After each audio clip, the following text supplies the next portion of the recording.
He's got six. He's got 6 wickets. Can you believe it?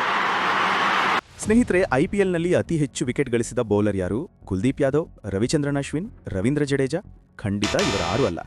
ಐಪಿಎಲ್ನ ಇತಿಹಾಸದಲ್ಲಿ ಅತಿ ಹೆಚ್ಚು ವಿಕೆಟ್ಗಳನ್ನು ತೆಗೆದ ಆಟಗಾರ ಯುಜವೇಂದ್ರ ಚಹಲ್. ಐಪಿಎಲ್ನಲ್ಲಿ 200ಕ್ಕಿಂತ ಹೆಚ್ಚು ವಿಕೆಟ್ ಗಳಿಸಿರುವ ಏಕೈಕ ಆಟಗಾರ. ಹಾಗಂತ ಐಪಿಎಲ್ಗಷ್ಟೇ ಸೀಮಿತ ಅಲ್ಲ, ಭಾರತದ ಪರವಾಗಿಯೂ ಟಿ20ಯಲ್ಲಿ ಅತಿ ಹೆಚ್ಚು ವಿಕೆಟ್ ಪಡೆದ ಸ್ಪಿನ್ನರ್ ಚಹಲ್. ಹೀಗಾಗಿ ಟಿ20 ಕ್ರಿಕೆಟ್ನಲ್ಲಿ ಚಹಲ್ ಅತ್ಯುತ್ತಮ ಬೌಲರ್ ಅನ್ನೋದರಲ್ಲಿ ಸಂಶಯ ಇಲ್ಲ. ಆದರೆ ಇಂಥ ಬೌಲರ್ ಈ ಬಾರಿಯ ವಿಶ್ವಕಪ್ನಲ್ಲಿ ಏಕಿಲ್ಲ. ಇನ್ಫ್ಯಾಕ್ಟ್ ಚಹಲ್ ಕಡೆಯ ಬಾರಿಗೆ ಭಾರತಕ್ಕಾಗಿ ಆಡಿದ್ದು ಯಾವಾಗ ಅಂತಲಾದ್ರೂ ನೆನಪಿದೆಯಾ? ಹಾಗಿದ್ರೆ ಚಹಲ್ಗೆ ಏನಾಯ್ತು? ಇವತ್ತಿನ ವಿಡಿಯೋದಲ್ಲಿ ತಿಳಿಯೋಣ. ಆದರೆ ಅದಕ್ಕಿಂತ ಮುಂಚೆ ಚಾನೆಲ್ಗೆ ಸಬ್ಸ್ಕ್ರೈಬ್ ಆಗಿ ಬೆಲ್ ಐಕಾನ್ ಕ್ಲಿಕ್ ಮಾಡೋದಕ್ಕೆ ಮರಿಬೇಡಿ. ಚಹಲ್ ಅವರ ಸುವರ್ಣಯುಗ. ಯುಜವೇಂದ್ರ ಚಹಲ್ ಅವರಿಗೆ 2017ರಿಂದ 2019 ಪೀಕ್ ಟೈಮ್ ಆಗಿತ್ತು. ಆಗ ಭಾರತದಲ್ಲಿ ಸೆಲೆಕ್ಟರ್ಸ್ಗಳು ಬೌಲರ್ ಲಿಸ್ಟ್ನಲ್ಲಿ ಹಾಕ್ತಿದ್ದ ಮೊದಲ ಹೆಸರು ಚಹಲ್. ಆದರೆ 2019ರ ನಂತರ ಅವರ ಇಂಟರ್ನ್ಯಾಷನಲ್ ಕೆರಿಯರ್ ದಿಕ್ಕೇ ಬದಲಾಯಿತು. ಅವರ ಜೀವನದ ಉನ್ನತಿ ಆರಂಭವಾದದ್ದು 1 ಫೆಬ್ರವರಿ 2017ರ ಇಂಗ್ಲೆಂಡ್ ವಿರುದ್ಧದ ಪಂದ್ಯದಲ್ಲಿ. ಅದು ಸೀರೀಸ್ ಡಿಸೈಡರ್ ಪಂದ್ಯ.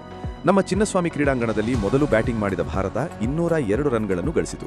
ಅದನ್ನು ಚೇಸ್ ಮಾಡೋದಕ್ಕೆ ಅಂಕಣಕ್ಕಿಳಿದ ಇಂಗ್ಲೆಂಡ್ ತಂಡ 13 ಓವರ್ಗಳಲ್ಲಿ 2 ವಿಕೆಟ್ಗಳನ್ನು ಕಳೆದುಕೊಂಡು 117 ರನ್ಗಳನ್ನು ಗಳಿಸಿತು. ಆ ಸಮಯದಲ್ಲಿ 8 ವಿಕೆಟ್ ಇದ್ದಿದ್ದರಿಂದ ಇಂಗ್ಲೆಂಡ್ ಪಂದ್ಯವನ್ನ ಗೆಲ್ಲಬಹುದು ಅನ್ನೋ ಲೆಕ್ಕಾಚಾರ ನಡೀತಿತ್ತು. ಆದರೆ 14ನೇ ಓವರ್ನಲ್ಲಿ ಬೌಲಿಂಗ್ಗೆ ಬಂದ ಚಹಲ್ ಅದೇ ಓವರ್ನಲ್ಲಿ ಬ್ಯಾಕ್ ಟು ಬ್ಯಾಕ್ 2 ವಿಕೆಟ್ಗಳನ್ನು ತೆಗೆದರು. ಅದಾದ ನಂತರ ಇಂಗ್ಲೆಂಡ್ ಕೇವಲ 8 ರನ್ಗಳಿಗೆ 8 ವಿಕೆಟ್ಗಳನ್ನು ಕಳೆದುಕೊಂಡಿತ್ತು. ಆ ಪಂದ್ಯದಲ್ಲಿ ಚಹಲ್ ಕೇವಲ 2 ರನ್ಗಳನ್ನು ನೀಡಿ 6 ವಿಕೆಟ್ಗಳನ್ನು ಪಡೆದಿದ್ರು. ಚಿನ್ನಸ್ವಾಮಿ ಕ್ರೀಡಾಂಗಣ ಚಿಕ್ಕ ಮೈದಾನ, ಹೀಗಾಗಿ ಸ್ಪಿನ್ನರ್ಗಳಿಗೆ ವಿಕೆಟ್ ತೆಗೆಯೋದು ಕಷ್ಟವಾಗ್ತಿತ್ತು. ಆದರೆ ಆಗ ಚಹಲ್ ಅವರು ಆರ್ಸಿಬಿಯ ಪ್ರಮುಖ ಬೌಲರ್, ಹೀಗಾಗಿಯೇ ಅವರಿಗೆ ಅದು ಹೋಮ್ ಗ್ರೌಂಡ್ ಆಗಿತ್ತು. 6 ವಿಕೆಟ್ಗಳನ್ನು ಪಡೆದು ಆ ಪಂದ್ಯದ ಪ್ಲೇಯರ್ ಆಫ್ ದ ಮ್ಯಾಚ್ ಮತ್ತು ಪ್ಲೇಯರ್ ಆಫ್ ದ ಸೀರೀಸ್ 2 ಪ್ರಶಸ್ತಿಗಳನ್ನು ಗೆದ್ದುಕೊಂಡಿದ್ರು. ಇದೊಂದೇ ಸೀರೀಸ್ ಅಲ್ಲ, ಪ್ರತಿ ಬಾರಿ ಭಾರತಕ್ಕೆ ವಿಕೆಟ್ನ ಅವಶ್ಯಕತೆ ಬಿದ್ದಾಗ ವಿಕೆಟ್ ತೆಗೆದು ತಂಡದ ಕಂಬ್ಯಾಕ್ಗೆ ಹೆಲ್ಪ್ ಮಾಡ್ತಿದ್ದವರು ಚಹಲ್ ಅವರೇ. ಯಾಕೆಂದ್ರೆ ಚಹಲ್ ಕೇವಲ ಒಬ್ಬ ಕ್ರಿಕೆಟಿಗ ಅಷ್ಟೇ ಅಲ್ಲ, ಅದ್ಭುತ ಚೆಸ್ ಆಟಗಾರ. ಹೀಗಾಗಿ ಎದುರಾಳಿಗಿಂತ 2 ಹೆಜ್ಜೆ ಮುಂದೆ ಯೋಚನೆ ಮಾಡಿ ಬೌಲಿಂಗ್ ಮಾಡ್ತಿದ್ರು. ಆದರೆ 2019ರ ನಂತರ ಆದದ್ದೇ ಬೇರೆ. Turning point. 2019-20ರಲ್ಲಿ ಚಹಲ್ ಸೋಷಿಯಲ್ ಮೀಡಿಯಾದಲ್ಲಿ ತುಂಬಾ ಆಕ್ಟಿವ್ ಆಗಿದ್ರು.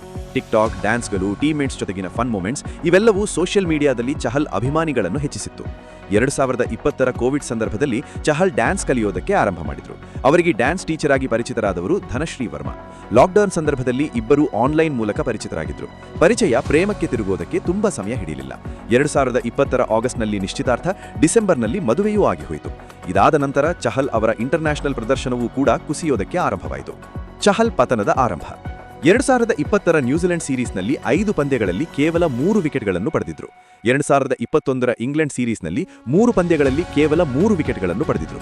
ಹೀಗಾಗಿ 2021ರ ಟಿ20 ವಿಶ್ವಕಪ್ ತಂಡದಲ್ಲಿ ಚಹಲ್ ಅವರಿಗೆ ಸ್ಥಾನ ಸಿಗಲಿಲ್ಲ. ಆಗಾಗಲೇ ವರುಣ್ ಚಕ್ರವರ್ತಿಯ ಮಿಸ್ಟ್ರಿ ಸದ್ದು ಮಾಡಿತು. ರಾಹುಲ್ ಚಹರ್ ಚಹಲ್ ಬದಲು ಸ್ಥಾನ ಪಡೆದುಕೊಂಡರು. 16 ಆಗಸ್ಟ್ 2022ರಲ್ಲಿ ಚಹಲ್ ತಮ್ಮ ಇನ್ಸ್ಟಾಗ್ರಾಮ್ ಖಾತೆಯಲ್ಲಿ ನ್ಯೂ ಲೈಫ್ ಲೋಡಿಂಗ್ ಅಂತ ಒಂದು ಸ್ಟೋರಿಯನ್ನು ಹಾಕಿಕೊಂಡಿದ್ರು. ಅದಾದ 2 ದಿನಗಳ ನಂತರ ಧನಶ್ರೀ ವರ್ಮಾ ಚಹಲ್ ಅವರನ್ನು ಅನ್ಫಾಲೋ ಮಾಡಿದ್ರು. ಇದು ಸೋಷಿಯಲ್ ಮೀಡಿಯಾದಲ್ಲಿ ದೊಡ್ಡ ಚರ್ಚೆಗೆ ಕಾರಣವಾಯಿತು. ಇಬ್ಬರ ನಡುವೆ ಮನಸ್ತಾಪ ಉಂಟಾಗಿದೆ ಎಂಬ ಮಾತುಗಳು ಕೇಳಲು ಆರಂಭಿಸಿದ್ರು. ಆದರೂ 2022ರ ಏಷ್ಯಾ ಕಪ್ನಲ್ಲಿ ಚಹಲ್ ಅವರಿಗೆ ಅವಕಾಶವನ್ನು ಕೊಟ್ಟಿದ್ರು. ಆದರೆ 4 ಪಂದ್ಯಗಳಲ್ಲಿ ಅವರು ತೆಗೆದದ್ದು ಕೇವಲ 4 ವಿಕೆಟ್ಗಳು. ಅದರಲ್ಲೂ ಪಾಕಿಸ್ತಾನ ವಿರುದ್ಧದ ಪಂದ್ಯದಲ್ಲಿ ಪ್ರೆಡಿಕ್ಟಬಲ್ ಆಗಿ 43 ರನ್ಗಳನ್ನು ನೀಡಿದ್ರು. ಆ ಪಂದ್ಯವನ್ನ ಭಾರತ ಸೋತಿತ್ತು. ಬಹುಶಃ ಇದೇ ಕಾರಣಕ್ಕೋ ಏನೋ 2024ರ ಐಪಿಎಲ್ನಲ್ಲಿ ಉತ್ತಮ ಪ್ರದರ್ಶನ ನೀಡಿ ಟಿ20 ವಿಶ್ವಕಪ್ಗೆ ಆಯ್ಕೆಯಾದರೂ ಸಹ ಚಹಲ್ ಅವರಿಗೆ ಒಂದೇ ಒಂದು ಪಂದ್ಯದಲ್ಲೂ ಸಹ ಆಡಲು ಅವಕಾಶ ಸಿಗಲಿಲ್ಲ. ಸಂಪೂರ್ಣ ಟೂರ್ನಮೆಂಟ್ ಬೆಂಚ್ನಲ್ಲೇ ಕುಳಿತಿದ್ರು. ಈ ವಿಶ್ವಕಪ್ನ ನಂತರದ ಶ್ರೀಲಂಕಾ, ಬಾಂಗ್ಲಾದೇಶ್, ಸೌತ್ ಆಫ್ರಿಕಾ ಯಾವ ಸೀರೀಸ್ಗೂ ಚಹಲ್ ಆಯ್ಕೆಯೇ ಆಗಲಿಲ್ಲ. 2025ರಲ್ಲಿ ಅವರಿಗೆ ಮತ್ತೊಂದು ಶಾಕ್ ಎದುರಾಯಿತು. ರಾಜಸ್ಥಾನ್ ರಾಯಲ್ಸ್ ತಂಡ ಉತ್ತಮ ಪ್ರದರ್ಶನ ನೀಡಿದನು ಸಹ ರಿಟೇನ್ ಮಾಡಿಕೊಳ್ಳಿಲ್ಲ. ಆದರೆ ಅದೃಷ್ಟವೆಂಬಂತೆ ಪಂಜಾಬ್ ಕಿಂಗ್ಸ್ ತಂಡ 18 ಕೋಟಿ ನೀಡಿ ಅವರನ್ನು ಖರೀದಿ ಮಾಡಿದೆ. ಡಿವೋರ್ಸ್ ಮತ್ತು ಪರಿಹಾರ. 2025ರಲ್ಲಿ ಚಹಲ್ ದಾಂಪತ್ಯದ ಡಿವೋರ್ಸ್ ಸುದ್ದಿ ಹೊರಬಿತ್ತು. ಪರಿಹಾರವಾಗಿ 55 ಕೋಟಿ ಹಣವನ್ನ ಧನಶ್ರೀ ಅವರಿಗೆ ನೀಡಬೇಕಾಗಿ ಬಂತು. ಹೀಗಾಗಿ 2025 ಕರಾಳ ವರ್ಷವಾಗಿ ಉಳಿತು.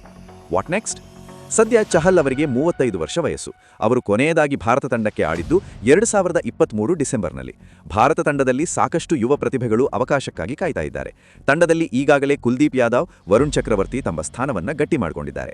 ಅಕ್ಷರ್ ಪಟೇಲ್ 3 ಫಾರ್ಮ್ಯಾಟ್ ಪ್ಲೇಯರ್ ಆಗಿ ಮಿಂಚ್ತಾ ಇದ್ದಾರೆ. ಚಹಲ್ ಮತ್ತೆ ಭಾರತಕ್ಕಾಗಿ ಆಡಬೇಕಾದ್ರೆ ಈ ಬಾರಿಯ ಐಪಿಎಲ್ನಲ್ಲಿ ಎಕ್ಸ್ಟ್ರಾ ಆರ್ಡಿನರಿ ಪರ್ಫಾರ್ಮೆನ್ಸ್ ಕೊಡಲೇಬೇಕು. ಆದರೂ ಅವಕಾಶ ಸಿಗೋದು ಕಷ್ಟವೇ. ನಿಮಗೇನನ್ಸುತ್ತೆ? ಚಹಲ್ ಮತ್ತೆ ಇಂಡಿಯನ್ ಟೀಮ್ಗೆ ವಾಪಸ್ ಬರಬಹುದಾ? ಕಮೆಂಟ್ ಮಾಡಿ. ಮತ್ತಷ್ಟು ಕ್ರಿಕೆಟ್ ಸುದ್ದಿಗಳಿಗಾಗಿ ಸಬ್ಸ್ಕ್ರೈಬ್ ಆಗಿ.